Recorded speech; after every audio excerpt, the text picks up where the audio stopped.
Hello teachers, मैं हूं पुष्पा और मेरे YouTube channel your guide Pushpa में आपका स्वागत है।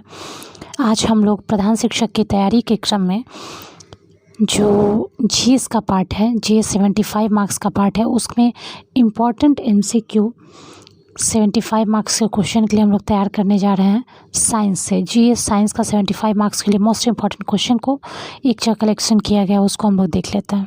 चलिए स्टार्ट करते हैं। ये सब क्वेश्चन बहुत बार पूछा गया है। तो पहला क्वेश्चन है, पौधे के किस भाग से कॉफ़ी प्राप्त होता है? बीजों से। कॉफ़ी किससे प्राप्त होता है? बीजों से। सेकेंड क्वेश्चन, आनुवांशिकता के जन्मदाता कौन है? आनुवांशिकता के जन्मदाता है ऑप्शन डी मेंडल, जिनका पूरा नाम था ग्रेगर जॉन मेंडल, और उन्होंने मटर के पौधों पर अपना एक्सपेरिमेंट किया था। तीसरा क्वेश्चन, आलू क्या है? तो आलू है एक तना। क्या है? तना। हम आलू क्या खाते हैं? तो आलू का फल नहीं खाते हैं, याद रखिएगा, आलू का तना खाते हैं, यानी आलू का तना जो है सो खाया जाता है। चेचक के वैक्सीन को सर्वप्रथम तैयार किया था किसने? तो एडवर्ड जेनर ने। याद होगा, डॉक्टर एडवर्ड जेनर जो है, जिसका शॉर्ट में बी ऑप्शन में नाम दिया हुआ डॉक्टर जेनर ने। तो डॉक्टर जेनर ने या डॉक्टर एडवर्ड जेनर ने चेचक के वैक्सीन का सर्वप्रथम खोज किया था। क्वेश्चन नंबर 5, लोलक की कालावधि यानी कि टाइम पीरियड।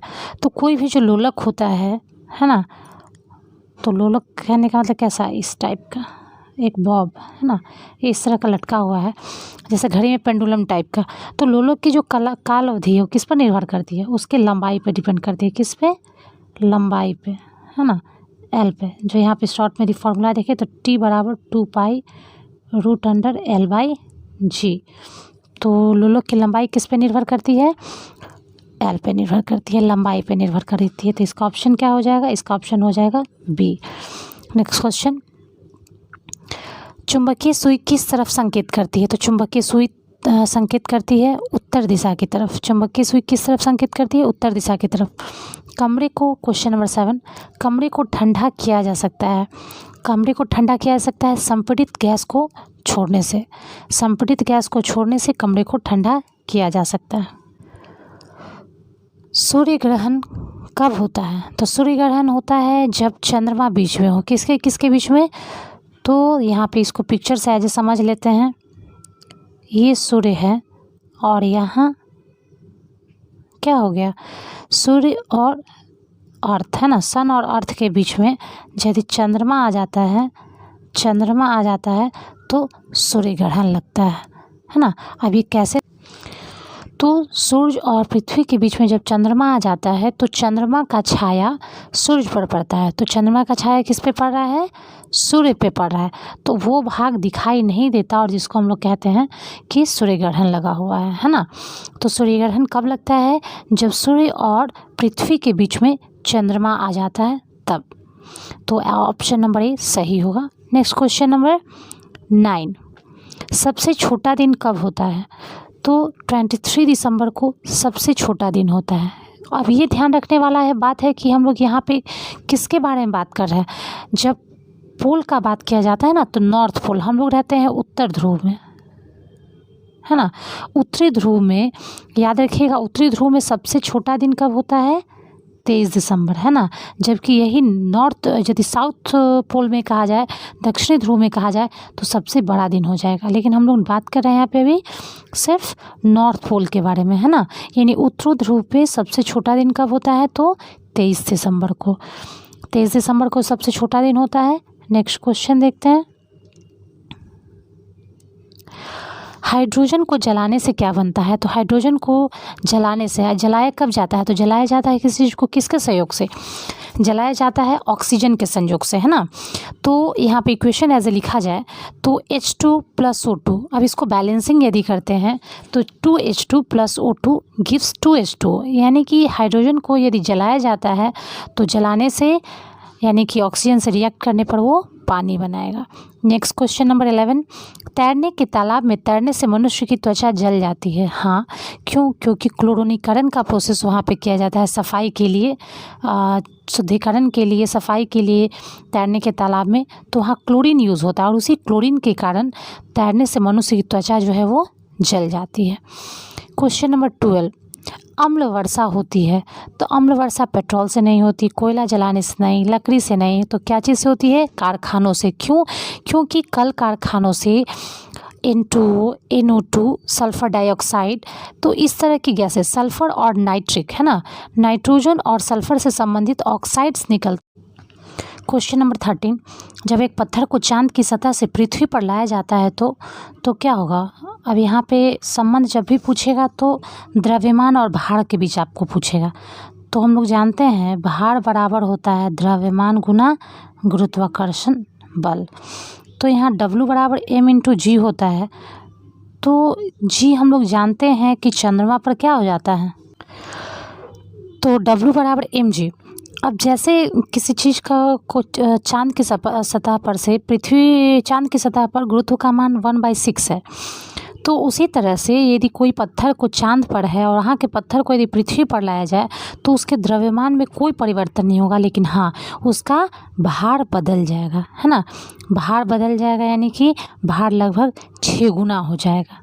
ठीक है, क्यों? क्योंकि वहाँ पर जाने पर क्या होता है 1/6 हो जाता है भार, और यहाँ आएगा तो 6 गुना हो जाएगा भार। तो ये हुआ क्वेश्चन नंबर 13 का आंसर कि पत्थर को यदि चांद के सतह से पृथ्वी पर लाया जाता है तो इसका भार बदल जाएगा परंतु द्रव्यमान नहीं बदलेगा। क्वेश्चन नंबर 14, शुष्क बर्फ क्या होता है? तो शुष्क बर्फ होता है ठोस कार्बन डाइऑक्साइड, है ना, निश्चित ताप और दाब के द्वारा कार्बन डाइऑक्साइड को सॉलिड फॉर्म में बनाया जाता है, तो होता है ठोस कार्बन डाइऑक्साइड। क्वेश्चन नंबर 15, पदार्थ के संवेग के अनुपात में कौन सी भौतिक राशि प्राप्त की जाती है?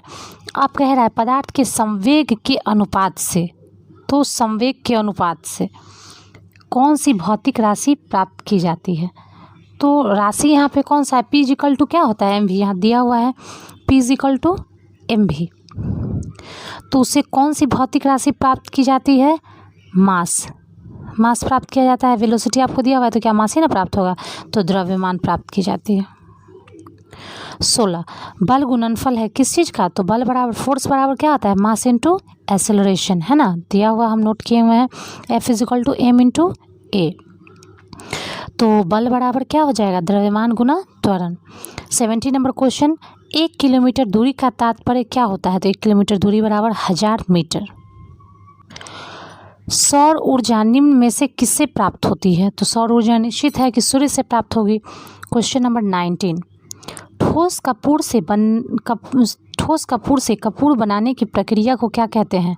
ऊर्ध्वपातन, है ना, ऊर्ध्वपातन या सब्लिमेशन जिसको कहते हैं। डायरेक्ट सॉलिड किस फॉर्म में चला जाता है? गैस रूप में चला जाता है, तो ये कहलाता है ऊर्ध्वपातन। बिना द्रवावस्था में गए हुए डायरेक्ट सॉलिड से गैस फेज में, ठोस से सीधा गैस के रूप में, बिना द्रवावस्था में गए हुए ही ऊर्ध्वपातन कहलाता है। क्वेश्चन नंबर 20, वाहनों से निकलने वाली गैस कौन सी है? तो वाहन से सबसे जो प्रदूषित करने वाली सबसे हानिकारक गैस जो निकलती है वो है कार्बन मोनोऑक्साइड, यानी दम घुटाऊ गैस जिसको बोल सकते हैं, कार्बन मोनोऑक्साइड। क्वेश्चन नंबर 21, खाना बनाने में प्रयोग की जाने वाली गैस मुख्यतः है? तो खाना बनाने में कौन सा गैस का प्रयोग किया जाता है? मीथेन का। किस गैस का? मीथेन का। क्वेश्चन नंबर 22, दोपहर के 12 बजे किस दिशा में इंद्रधनुष दिखाई देता है? तो हम लोग जानते हैं कि जो इंद्रधनुष बनाने के लिए बारिश का होना जरूरी है और परावर्तन और पूर्ण आंतरिक परावर्तन की प्रक्रिया होना जरूरी है, और ये तब संभव नहीं है जब सूर्य एकदम सिर के ऊपर चमक रहा हो, है ना, तो ये नहीं दिखाई पड़ेगा। दोपहर के 12 बजे में इंद्रधनुष नहीं दिखाई पड़ेगा। क्वेश्चन नंबर अगला देखते हैं। शुष्क बर्फ क्या है? ठोस कार्बन डाइऑक्साइड। क्वेश्चन नंबर 24, प्रकाश संश्लेषण होता है। तो प्रकाश संश्लेषण की प्रक्रिया 2 तरह की होती है। एक होती है जिसके लिए प्रकाश जरूरी होता है ना, और दूसरा होता है जिसको हम लोग 2 पार्ट में ऐसे बांटते हैं, प्रकाशिक अभिक्रिया और अप्रकाशिक अभिक्रिया। यानी कि प्रकाश संश्लेषण का 2 पार्ट हो गया, एक लाइट रिएक्शन और एक डार्क रिएक्शन, है ना, light reaction and dark reaction, प्रकाशिक अभिक्रिया और अप्रकाशिक अभिक्रिया। तो प्रकाश संश्लेषण की प्रक्रिया जब भी होती है वो सूर्य की किरणों के उपस्थिति में होती है, सूर्य प्रकाश उसके लिए अनिवार्य है, तो ये केवल दिन में होता है। तो प्रकाश संश्लेषण होता है केवल दिन में। Okay, next question, question number 25, सूर्य के प्रकाश को धरती की सतह पर पहुंचने में लगने वाला समय कितना है? तो लगभग सूर्य के प्रकाश को धरती पर पहुंच क्वेश्चन नंबर 25, सूर्य के प्रकाश को धरती की सतह पर पहुंचने में लगभग कितना समय लगता है? तो यहाँ पे गलत दिया हुआ है, 4.8 सेकंड नहीं होगा बल्कि 8.3 सेकंड सही आंसर होगा, है ना। ये नहीं होगा, ये नहीं, आंसर क्या होगा? 8.3 सेकंड, क्योंकि 8.16 है ना, कुछ इस तरह का टाइमिंग लगता है सूर्य के प्रकाश को धरती तक पहुंचने में। तो एक तरह से कह सकते हैं 8 मिनट 20 सेकंड, जिसको हम लोग कह सकते हैं 8.3 मिनट के सेंस में। तो 8.3 मिनट यानी सूर्य के प्रकाश को धरती की सतह पर पहुंचने में कितना समय लगता है? 8 मिनट 3 सेकंड, है ना। अगला क्वेश्चन, दूध उदाहरण है एक। तो जानते हैं दूध जो है वो कैसा उदाहरण है? कोलाइडी विलियन। हाँ, ये कोलाइडी विलियन है, लेकिन कोलाइडी विलियन भी है, कोलाइडी विलियन भी है, लेकिन इमल्शन ज़्यादा आंसर परफेक्ट होगा। क्यों, वो बता रहे हैं। इमल्शन क्यों ज़्यादा परफेक्ट होगा? क्योंकि कोलाइडी विलियन जो होता है वो अलग अलग होता है, यानी कोलाइडी विलियन जो होता है वो अलग अलग चीज़ पे निर्भर करता है। जैसे कोलाइडी सॉल्यूशन जो होगा आपका वो डिपेंड करता है, जैसे जेल भी होता है ना, धुआं भी होता है ना, एरोसॉल भी होता है। तो ये सब कोलाइडी विलियन है। तो दूध भी हमारा क्या है? दूध भी जो है सो कोलाइडी विलियन ही है, लेकिन यहाँ पर खास बात क्या है कि ये इमल्सन का उदाहरण है। किसका? इमल्सन का। केवल कोलाइडी विलियन में इमल्सन का उदाहरण। इमल्सन क्या होता है? तो इमल्सन को हिंदी में कहते हैं पायस। क्या कहते हैं? पायस, है ना। और इसमें जो द्रव में द्रव का यदि कहा जाए क्या होता है, तो द्रव में यदि द्रव मिला हो, यानी परिक्षेपण माध्यम भी यदि द्रव हो और परिक्षेपण अवस्था भी यदि द्रव हो, यानी डिस्पर्शन मीडियम भी लिक्विड हो और डिस्पर्शन स्टेट भी यदि लिक्विड हो, तब वो कहलाता है इमल्शन या पायस, है ना। जैसे पानी में दूध क्या है? पानी में वसा और दूध का जो हिस्सा है, वसा और दूध का जो हिस्सा हुआ, जो दोनों द्रव अवस्था में, तो उसको बोलते हैं पायस, है ना। पानी तो द्रव है ही, और उसमें क्या चीज़ मिला हुआ है? दूध और वसा। तो वो चीज़ भी क्या है? डिस्पर्सन मीडियम भी क्या है? डिस्पर्सन स्टेट क्या है? तो वो भी लिक्विड ही है। तो इसीलिए इमल्शन हो गया लिक्विड में लिक्विड का, द्रव में द्रव का यदि मिक्सिंग हो तो उसको कोलाइडी विलियन में इमल्शन कहलाता है ना। इसलिए दूध का उदाहरण है एक इमल्शन का।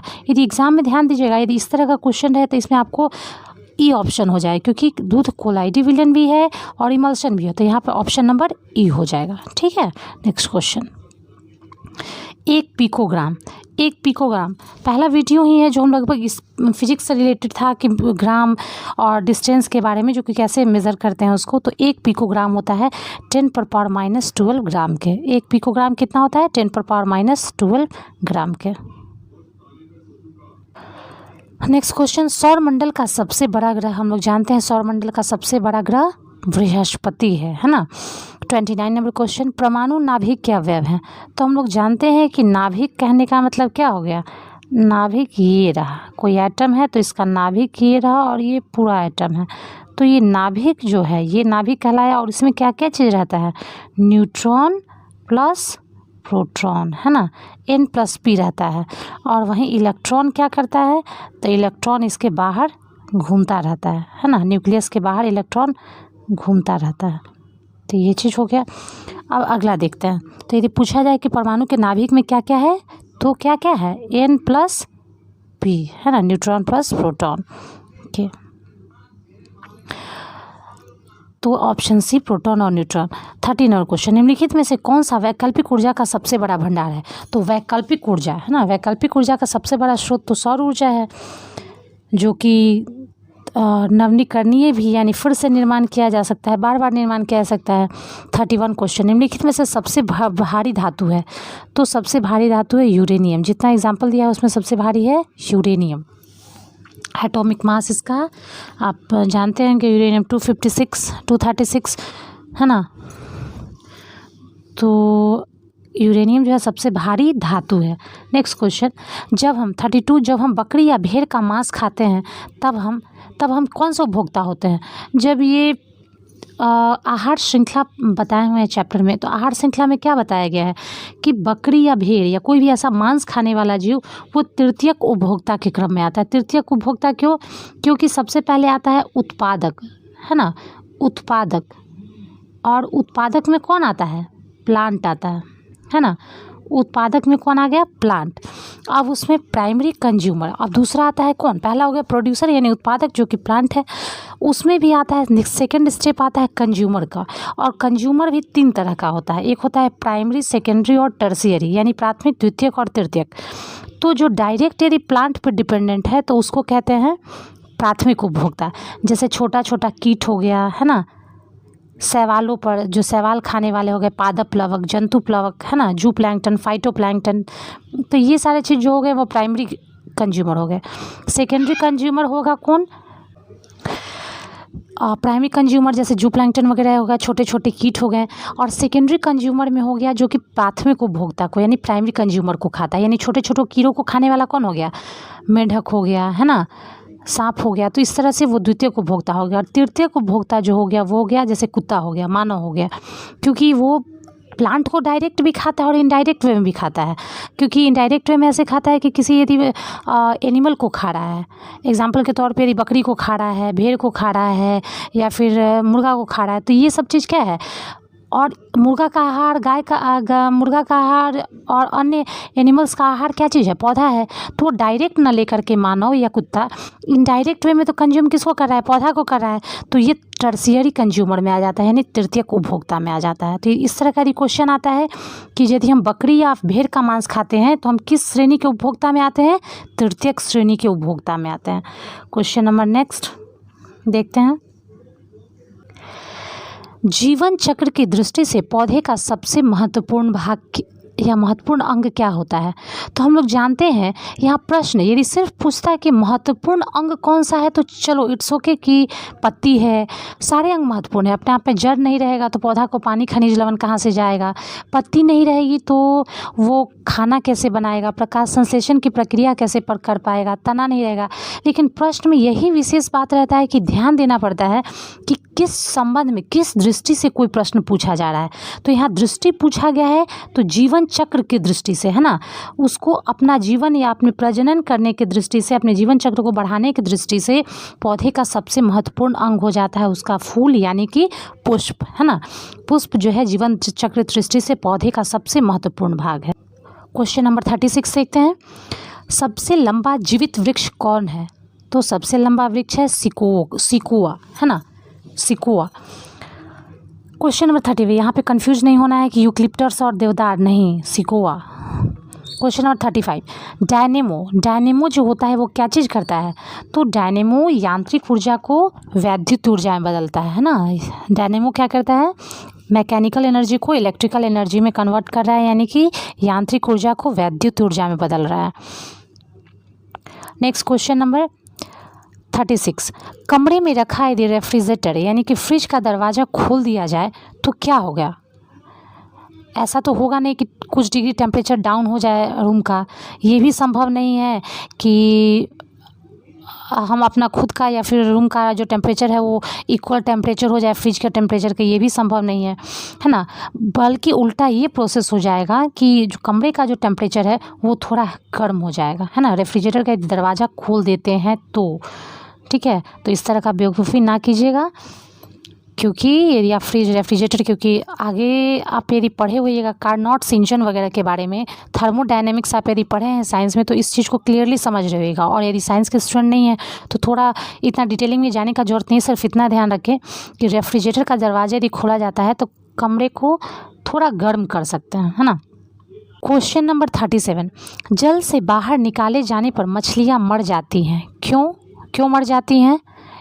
तो इसका सही रीज़न क्या होगा कि मछलियाँ को यदि जल से बाहर निकाला जाता है तो वो श्वसन नहीं कर पाती हैं, रेस्पिरेशन नहीं कर पाती हैं, जिसके कारण वो मर जाती हैं, है ना।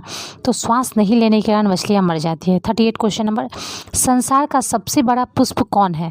तो संसार का सबसे बड़ा पुष्प है रैफलेशिया। संसार का सबसे बड़ा फूल कौन सा है? रैफलेशिया, है ना। 39 क्वेश्चन नंबर, मटर पौधा है, मटर पौधा है क्या? मटर का पौधा क्या है? झाड़ी है? नहीं, झाड़ी जिसको हम लोग सर्ब्स कहते हैं, सर्ब्स तो है नहीं, उस हाइट तक तो पौधा जाता नहीं है। ये एक तरह से टेंडर्स है ना, टेंडर्स यानी कि क्लिम्बर्स जिसको कहते हैं, क्लिम्बर्स टाइप का पौधा है, लेकिन इसमें साक में आ जाता है ना, साक में आ जाता है ये। तो 39 में कैंसर हो जाएगा साक। मटर का पौधा एक साक है। क्वेश्चन नंबर 40, भारत के परमाणु ऊर्जा कार्यक्रम का जनक किसे कहा जाता है? तो ये बहुत ही विशेष बात है कि होमी जहांगीर भाभा जो थे, है ना, इन्होंने ही परमाणु ऊर्जा कार्यक्रम का सबसे पहले शुरुआत किया था, है ना। तो परमाणु ऊर्जा कार्यक्रम का जनक किसे कहा जाता है? होमी जहांगीर भाभा, जिसको शॉर्ट फॉर्म में HJ भाभा कहते हैं। क्वेश्चन नंबर 41, जीव विज्ञान का पिता किसे कहते हैं? तो जीव विज्ञान का पिता अरस्तु को कहते हैं। इससे रिलेटेड और भी हम आपको इंपॉर्टेंट टर्म बता देते हैं जो हेल्पफुल रहेगा। यहाँ तक कि बायोलॉजी का फादर भी एरिस्टोटल यानी कि अरस्तु हैं, और जूलॉजी के, है ना, जूलॉजी के जो फादर हैं वो भी अरस्तु ही है, एरिस्टोटलियन, हाँ, अरस्तु ही हैं। दोनों के फादर एरिस्टोटली हैं। लेकिन वही जैसे ही आपसे पूछा जाए कि पादप विज्ञान, है ना, यानी कि बोटनी का फादर किसे कहा जाता है, तो वो हो जाएगा थियोफ्रास्टस, है ना। थियोफ्रास्टस किसके हैं?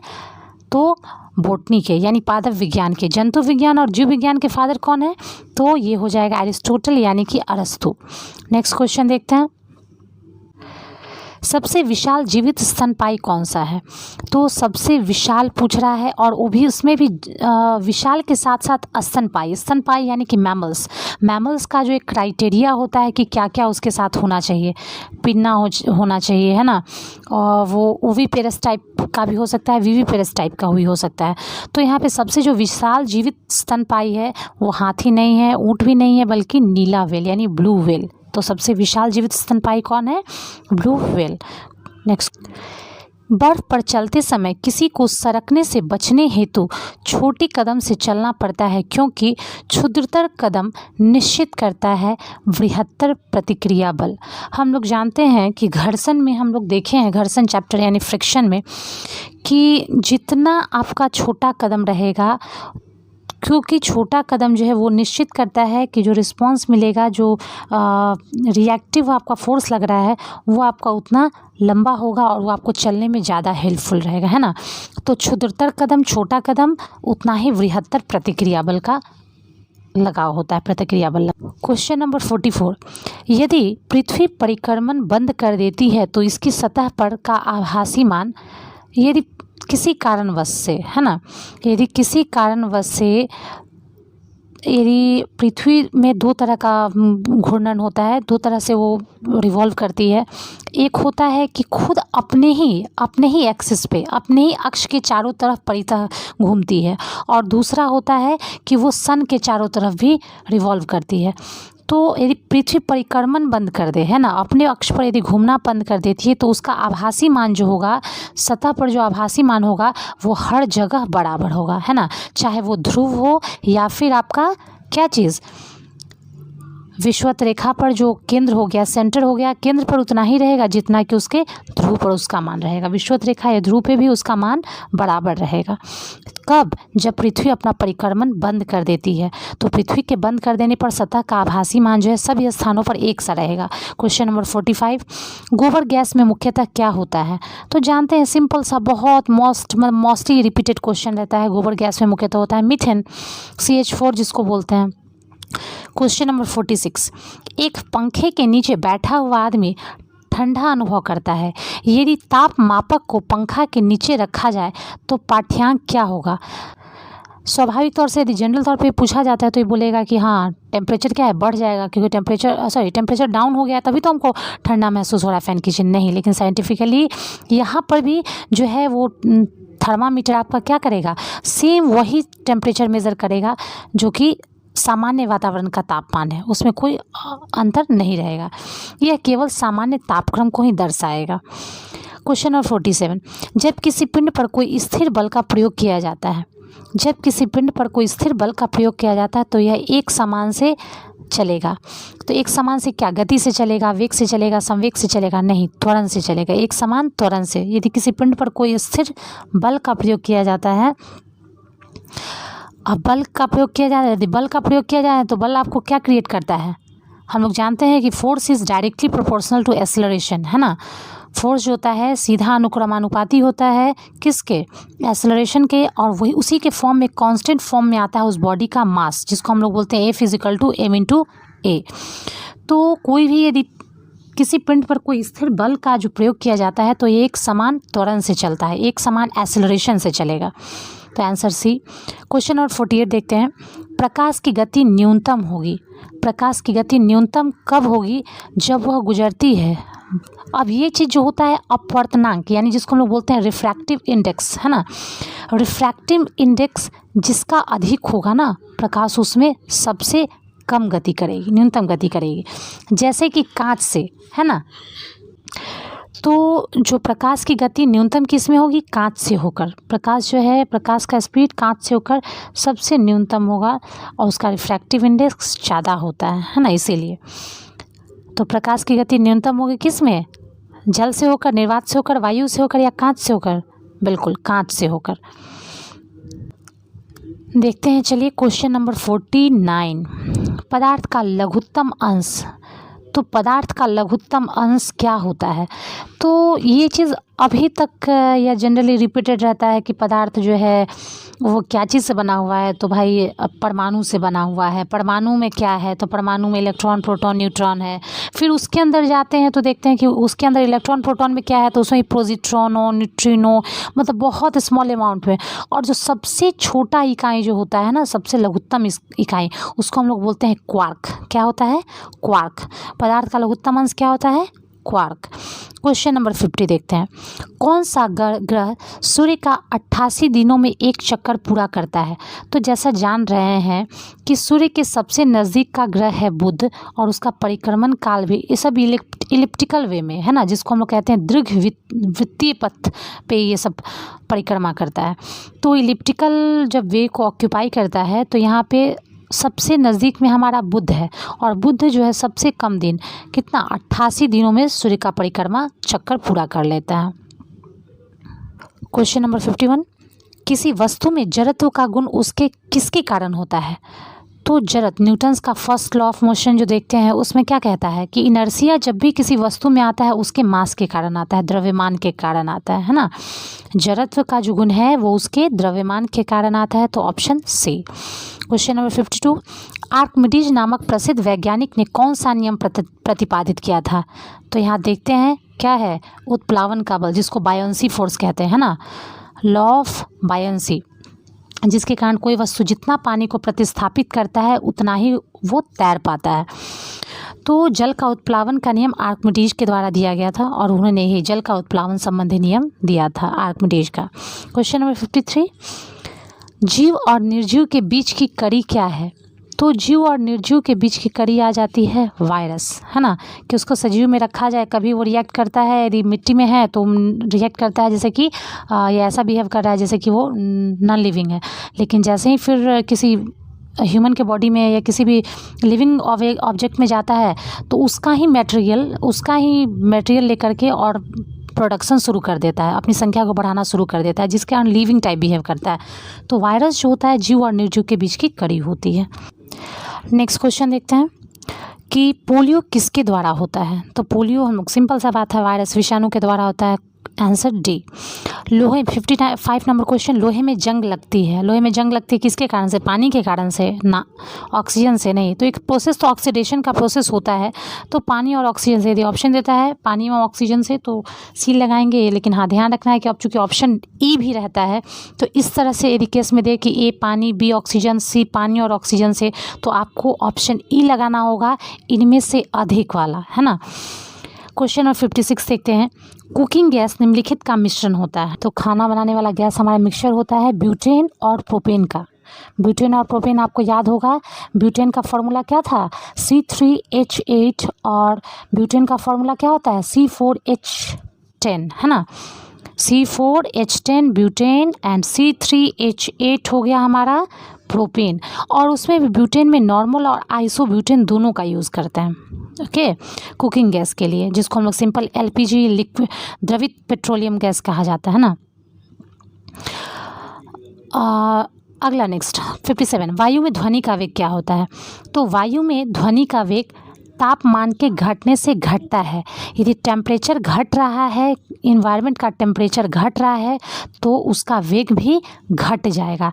यानी कि गर्मी के दिन में, तो 57 नंबर क्वेश्चन हम लोग देख रहे थे, वायु में ध्वनि का वेग। तो ध्वनि का वेग, टेम्परेचर जैसे जैसे घटता है तो ध्वनि का वेग भी घटने लगता है ना।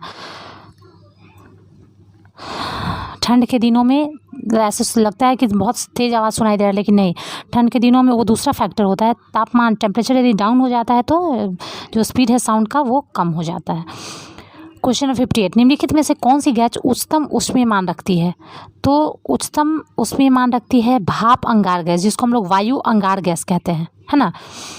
ये होता है H2 + N2 का मिक्सचर, हाइड्रोजन और नाइट्रोजन का मिक्सचर होता है वायु अंगार गैस या भाप अंगार गैस। क्वेश्चन नंबर 59 देखते हैं, मनुष्य के शरीर में कुल कितनी हड्डियां होती हैं? तो 206 होती हैं। मनुष्य के शरीर में हड्डियां 206। क्वेश्चन नंबर 60, पायरोमीटर से क्या मापा जाता है? पायरोमीटर से जो विकिरण संबंधी ऊर्जा तापमान है ना, विकिरण संबंधी जो तापमान है यानी हाई टेम्परेचर को पायरोमीटर से मेजर किया जाता है। क्वेश्चन नंबर 61, पारितंत्र, जिसको हम लोग इकोसिस्टम बोलते हैं, है ना। इकोसिस्टम में ऊर्जा का जो स्रोत होता है वो सिर्फ एक है, कौन सा है? सन, सूर्य, है ना। क्वेश्चन नंबर 62, निम्नलिखित में बेकिंग सोडा कौन सा है? तो बेकिंग सोडा किसको बोलते हैं? सोडियम बाइकार्बोनेट को, है ना। सोडियम बाइकार्बोनेट यानी NaHCO3। सोडियम कार्बोनेट का फॉर्मूला Na2CO3 होता है, लेकिन सोडियम बाइकार्बोनेट, जहाँ बाई आ जाए वहाँ H लगा दीजिए, NaHCO3। तो ये हो गया sodium bicarbonate, baking soda. Question number 63, helium की खोज किसने की? हीलियम की खोज की थी किसने? लोकेयर ने। लोकेयर ने किस चीज़ की खोज की थी? हीलियम की खोज। हेनरी कैवेंडिश जो थे वो हाइड्रोजन का खोज किए थे। ऑप्शन में जैसा दिया हुआ है ए में हेनरी कैवेंडिश नहीं, हेनरी कैवेंडिश हाइड्रोजन, सीले और प्रिस्टले इन्होंने ऑक्सीजन का खोज किया था, ठीक है। बर्जिलियस ने यूरिया का खोज किया था। तो ये चीज़ आपको ध्यान रखना होगा, जब तक आपको याद नहीं रहेगा तो आप छाँट भी नहीं सकते हैं। तो लोकेयर जो है वो हीलियम का खोज किए हुए थे, लोकेयर हीलियम का खोज। 64 नंबर क्वेश्चन, इलेक्ट्रॉन की खोज किसने की थी? तो इलेक्ट्रॉन का खोज किया था जे थॉमसन ने। जे थॉमसन, इलेक्ट्रॉन का खोज। 65, गुलाबी क्रांति का संबंध किससे है? तो गुलाबी क्रांति का संबंध है झींगा उत्पादन से। झींगा उत्पादन में गुलाबी क्रांति आई थी। क्वेश्चन नंबर 66, मेरी कल्चर में किसका उत्पादन किया जाता है? तो मेरी कल्चर ओवरऑल आ जाता है आपको समुद्र में रहने वाला जीव के संबंध में। मेरी कल्चर समुद्री जीव के संबंध में, है ना। मेरी कल्चर समुद्री जीवों के संवर्धन से संबंध। क्वेश्चन नंबर 67 देखिए, निम्न में से कौन सबसे कठोर है? सबसे कठोर कौन सा है? तो हीरा, डायमंड, है ना। डायमंड सबसे कठोर है, क्योंकि हीरा का उपयोग चट्टानों को काटने तक में उपयोग करते हैं। चट्टान को काटने में जो प्राकृतिक नेचुरल हीरा रहता है बहुत हार्ड होता है, और ये चट्टानों को तक को काटने में यूज़ करते हैं। क्वेश्चन नंबर 68, प्रकाश संश्लेषण की क्रिया में बाहर निकलता है। तो प्रकाश संश्लेषण की प्रक्रिया में ध्यान होगा आपको इक्वेशन, तो क्या क्या पार्टिसिपेट करता था? तो 6CO2 + 6H2O, एरो मार्क देंगे तो क्या गिफ्ट्स देता है हम लोग को? वो आपको देता है ग्लूकोज, यानी C6H12O6। ये ग्लूकोज प्लस क्या देता है? बाई प्रोडक्ट के रूप में ऑक्सीजन + CO2, है ना। तो यहाँ पे क्या क्या चीज़ निकलता है? मेन हमको कहने का मतलब कि प्रकाश संश्लेषण की प्रक्रिया में बेकार चीज़ क्या निकाल रहा है? वो ऑक्सीजन निकाल रहा है। प्लांट के लिए तो फिर यूजलेस हो गया ना। ग्लूकोज से वो अपना खाना पेट भर रहा है, फिर कार्बन डाइऑक्साइड बाई प्रोडक्ट निकाल रहा है, तो फिर वो उसको एक्सेप्ट कर रहा है अपने फोटोसिंथेसिस के प्रोसेस के लिए, लेकिन ऑक्सीजन उसके लिए बाई प्रोडक्ट है ना, जिसको हम लोग उत्पाद ना कह करके उपोत्पाद कहते हैं, बाई प्रोडक्ट। क्वेश्चन नंबर 69, केंद्रीय चावल शोध संस्थान कहाँ है? तो चावल वाला जहाँ बात आए उड़ीसा चले जाइए, उड़ीसा का कटक, चावल को कटक, तो केंद्रीय चावल शोध संस्थान कटक में है। क्वेश्चन नंबर 70, बेकिंग सोडा का रासायनिक नाम क्या है? तो बेकिंग सोडा का रासायनिक नाम अभी तुरंत बताया है, sodium bicarbonate. Sodium bicarbonate, baking soda, by से बेकिंग याद रखिए, by baking, sodium bicarbonate, NaCO3। Question number 71, pencil का लिखा जाने वाला भाग किससे बना होता है? तो लिखा हुआ भाग ग्रेफाइट से। बच्चा से ही पढ़ते आ रहे हैं, 9th 10th 8th में ही बताया जाता था कि पेंसिल का लिखा हुआ लिखना जो लेने जाने वाला भाग होता है वो ग्रेफाइट, जो कार्बन का एक अपरूप है। क्वेश्चन नंबर 72, फलों को कृत्रिम रूप से पकाना किस रसायन का गुण होता है? बहुत इजी है, क्लास 10th का इम्पॉर्टेंट चैप्टर जो कंट्रोल और कोऑर्डिनेशन, नियंत्रण और समन्वय है, उसमें बताया गया है हार्मोन्स के बारे में, है ना। तो उसमें प्लांट जो हार्मोन है एथिलीन, वो एथिलीन जो है वो फलों को पकाने में मदद करता है। क्वेश्चन नंबर 73, पृथ्वी से पलायन वेग का मान कितना होता है? पलायन वेग बोलते हैं कि पहले ये जान लेना जरूरी है कि पलायन वेग के जिसको हम लोग इंग्लिश में बोलते हैं एस्केप वेलोसिटी। एस्केप वेलोसिटी वैसा वेग है, वह वेलोसिटी है जिसके जिस बल के द्वारा, जिस वेग के द्वारा वस्तु को फेंके जाने पर फिर वह धरती के गुरुत्व क्षेत्र से बाहर चला जाता है, फिर वो उसमें वापस रिटर्न होकर के गुरुत्वीय प्रभाव से नहीं आता है। यानी कि पृथ्वी के गुरुत्वीय क्षेत्र से बाहर जाने के लिए जिस वेग का अप्लाई किया जाता है उसको पृथ्वी का पलायन वेग बोलते हैं, एस्केप वेलोसिटी बोलते हैं, और वो होता है 11.2 किलोमीटर पर सेकेंड, है ना। तो पृथ्वी का पलायन वेग कितना है? 11.2 किलोमीटर पर सेकेंड। क्वेश्चन नंबर 74, निम्न में से कौन सा विटामिन जल में घुल जाता है? तो जल में घुलनशील विटामिन कौन सा होता है? Vitamin B. Vitamin A, D, K ये सब जो है सो किस में घुलने वाला है? वसा में। लेकिन विटामिन बी जो है सो जल में घुलने वाला है।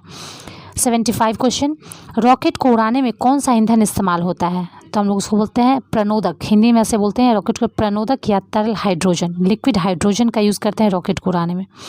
क्वेश्चन नंबर 76, निम्न में से किसमें प्रकाश की चाल अधिकतम होती है? तो प्रकाश का चाल मैक्सिमम होगा कहाँ? निर्वात में, वैक्यूम में, है ना। जैसे जैसे प्रकाश जितना गहनतम रिफ्रैक्टिव इंडेक्स जिस चीज़ का जितना ज़्यादा होगा उसमें से यदि गुजरेगा उसका स्पीड उतना ही कम होता चला जाएगा।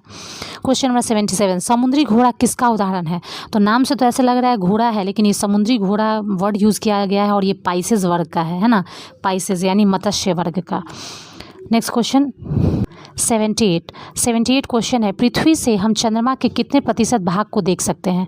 तो पृथ्वी से केवल 59% भाग को, चंद्रमा का 59% भाग ही देखा जा सकता है पृथ्वी से। 79, रॉकेट में प्रयुक्त ईंधन क्या कहलाता है? प्रणोदक बता चुके हैं, प्रणोदक प्रोपेलेंट है ना, प्रोपेलेंट तरल हाइड्रोजन, प्रणोदक, नोदक किसी का नाम है। तो रॉकेट में प्रयुक्त ईंधन क्या कहलाता है? नोदक, प्रणोदक, प्रोपेलेंट। क्वेश्चन नंबर 80, पानी जब जमकर बर्फ़ बन जाता है तो उसका आयतन क्या होता है? पानी जब जम करके बर्फ़ बन जाएगा तो उसका आयतन क्या होता है? बढ़ जाता है। आयतन क्या होगा? बढ़ जाएगा, है ना। इसी के कारण ठंडे प्रदेशों में जो पानी जाता है, जब पानी जाता है ठंडे प्रदेशों में पाइप से होकर के, तो वो ठंड के मौसम में जम जाता है और पाइप फट जाता है। क्यों? क्योंकि उसका वॉल्यूम यानी कि आयतन। क्वेश्चन नंबर 81, विद्युत बल्ब को भरने में प्रयोग किया जाता है। विद्युत बल्ब में कौन सा गैस भरते हैं? आर्गन, है ना, ताकि वो ऑक्सीकरण न कर पाए। विद्युत बल्ब में जो पहले भरा जाता था आर्गन। 82, पृथ्वी के ध्रुव की ओर वस्तु का भार क्या होता है? तो पृथ्वी के ध्रुव पर वस्तु का जो भार होता है वो बढ़ जाता है ना। वस्तु का भार क्या होता है? बढ़ जाता है, क्योंकि ध्रुव पर ग्रेविटी है, जी का जो वैल्यू हो वो इंक्रीज़ कर जाता है, और जैसे ही विषुवत रेखा पे आता है तो उस वहाँ पे मिनिमम होता है। जी का वैल्यू मिनिमम होता है कहाँ? इक्वेटर पे, और मैक्सिमम होता है पोल पे। इसीलिए ध्रुव पर यदि किसी वस्तु को रखा जाता है तो वहाँ पे उसका भार बढ़ जाता है। चलिए नेक्स्ट क्वेश्चन हमारा क्या है?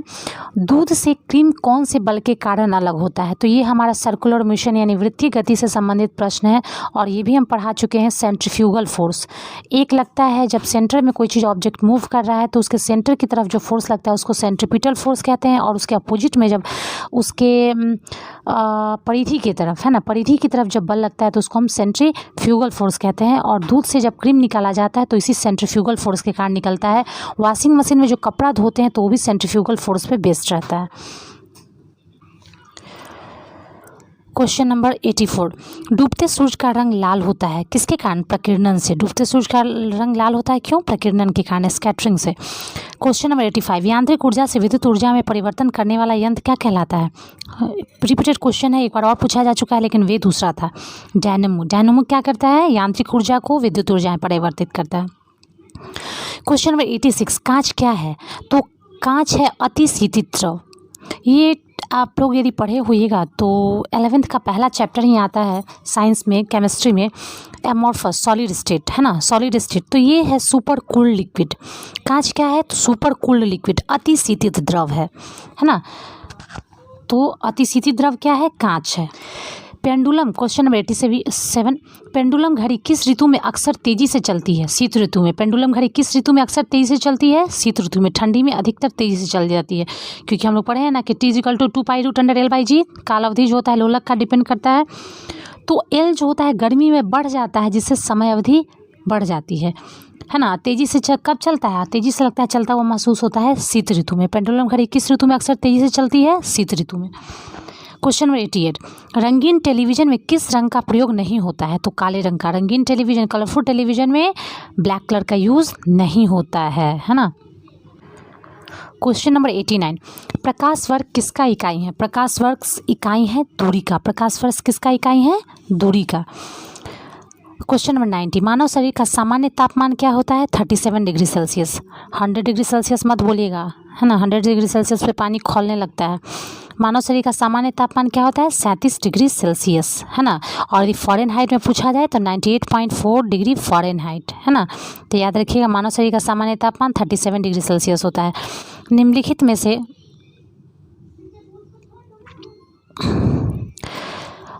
देखो 91, निम्नलिखित में से सर्वाधिक ऊर्जा प्रदान करता है कौन? कार्बोहाइड्रेट। तुरंत ऊर्जा दे देता है, इसीलिए कहा जाता है कि आप फास्टिंग के बाद जो खाइए कार्बोहाइड्रेट युक्त भोजन खाइए क्योंकि वो तुरंत आपको एनर्जी देगा, है ना। इसीलिए सर्वाधिक ऊर्जा प्रदान करता है कार्बोहाइड्रेट। 92 नंबर क्वेश्चन देखते हैं। एथलीट को निम्न में से किससे जल्दी ऊर्जा मिलती है? तो कार्बोहाइड्रेट को। एथलीट को किससे जल्दी ऊर्जा मिलती है? तो कार्बोहाइड्रेट से। 93, मृदा अपरदन रोका जा सकता है? तो मृदा अपरदन रोक सकते हैं वनों को उगाने द्वारा। आप किसी गाय भैंस को ज़्यादा चरने से नहीं रोक सकते हैं, बस पेड़ पौधों को हटा करके नहीं रोक सकते हैं, क्योंकि वो तो मृदा अपरदन और बढ़ा देगा। बढ़ती जनसंख्या पक्षियों का वो नहीं रोक सकते हैं, लेकिन क्या चीज़ रोक सकते हैं? क्या चीज़ आप कर सकते हैं? तो केवल ज़्यादा से ज़्यादा वनों को उगाया जा सकता है मृदा अपरदन को, सॉइल इरोजन को रोकने के लिए। बाढ़ को रोका जा सकता है नदियों पर बांध बनाकर व वृक्षारोपण करके। बाढ़ को कैसे रोक सकते हैं? ज़्यादा से ज़्यादा पेड़ लगाना और नदियों पर बांध बनाकर। क्वेश्चन नंबर 95, भारत का राष्ट्रीय पशु कौन सा है? तो भारत का राष्ट्रीय पशु है बाघ। और राष्ट्रीय पक्षी पूछे तो मोर। राष्ट्रीय पशु बाघ। मनुष्य में कुल कितनी हड्डियाँ होती हैं? 96 नंबर क्वेश्चन, 206 हड्डियाँ। मनुष्य में कुल 206 हड्डियाँ होती हैं। क्वेश्चन नंबर 97, मनुष्य के शरीर में हृदय को एक बार धड़कने में कितना समय लगता है? तो 0.8 सेकेंड। कितना लगता है हृदय को एक बार धड़कने में? 0.8 सेकेंड, है ना। हृदय को एक बार धड़कने में 0.8 सेकेंड लगता है। 98 क्वेश्चन नंबर, स्वस्थ मनुष्य में प्रति मिनट हृदय स्पंदन कितना होता है? तो 1 मिनट में हृदय कितना बार धड़कता है? 72 बार। 1 मिनट में हृदय कितना बार धड़कता है? 72 बार। और हृदय को धड़कने के लिए कितना समय लगता है एक बार में? 0.8 सेकेंड। क्वेश्चन नंबर 99, जीव विज्ञान के जनक कौन है? तो हम बता चुके हैं अरस्तु। जीव विज्ञान के जनक अरस्तु। क्वेश्चन नंबर 100, पर्यावरण का अध्ययन जीव विज्ञान की किस शाखा के अंतर्गत किया जाता है? तो पारिस्थितिकी, इकोलॉजी। पर्यावरण का जब भी अध्ययन होगा किस में होगा? इकोलॉजी में। कारिकी में नहीं, आनुवांशिकी में नहीं, वर्गीकी में नहीं, केवल इकोलॉजी, पारिस्थितिकी में पर्यावरण का अध्ययन किया जाता है। ये क्लास आपको कैसा लगा ये ज़रूर बताइएगा, और ये इंपॉर्टेंट क्वेश्चन इसको इससे ज़्यादा से ज़्यादा इसको रिवीजन कीजिए। और ये एक्सप्लेनेशन के साथ दिया गया आंसर है कि आपको कोई भी टर्म यदि उस क्वेश्चन का भी समझ में नहीं आए तो बहुत ईजी वे में आप समझ सकते हैं। बस 2 बार से 3 बार आप रिपीट कीजिए। 3 बार यदि रिपीट कर ले तो ये टर्म पूरा आपका हो जाएगा, आपको मेमोरी में चला जाएगा। तो चलिए मिलते हैं नेक्स्ट क्लास में।